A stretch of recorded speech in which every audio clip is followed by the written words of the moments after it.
Hi. Cup syrup കഴിച്ച് കുഞ്ഞുങ്ങൾ മരിക്കാനിടയായ സംഭവം അത്യന്തം ഗുരുതരമായ വീഴ്ചയാണ്. ഇപ്പോൾ സുരക്ഷിതമായ മരുന്ന് ലഭിക്കുക എന്നത് ഇന്ത്യൻ ഭരണഘടനയിലെ ആർട്ടിക്കിൾ 21 പ്രകാരം ഓരോ പൗരൻ്റെയും അവകാശമാണ്. അപ്പോൾ അതായത് ജീവിക്കുവാനുള്ള അവകാശത്തിൻ്റെ ഭാഗമാണ്. അപ്പോൾ അതിനാൽ ഇത്തരം വീഴ്ചകൾ കേന്ദ്ര സംസ്ഥാനങ്ങളുടെ ഭരണഘടനാപരമായ വീഴ്ചയാണെന്ന് സുപ്രീം കോടതി മുമ്പും ചൂണ്ടിക്കാണിച്ചിട്ടുണ്ട്. അപ്പം മരുന്ന് ഉപയോഗിച്ച് മരണം സംഭവിച്ചാൽ അത് വെറും ഒരു ആക്സിഡൻ്റായി മാത്രം കാണാതെ അന്വേഷണം നടത്തി ഉത്തരവാദികളെ കണ്ടെത്താൻ സർക്കാർ ബാധ്യസ്ഥനാണെന്ന് കോടതി പലതവണ ചൂണ്ടിക്കാണിച്ച് പറഞ്ഞിട്ടുണ്ട്.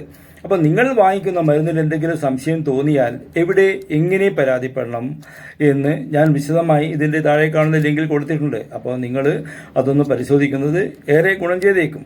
ബൈ.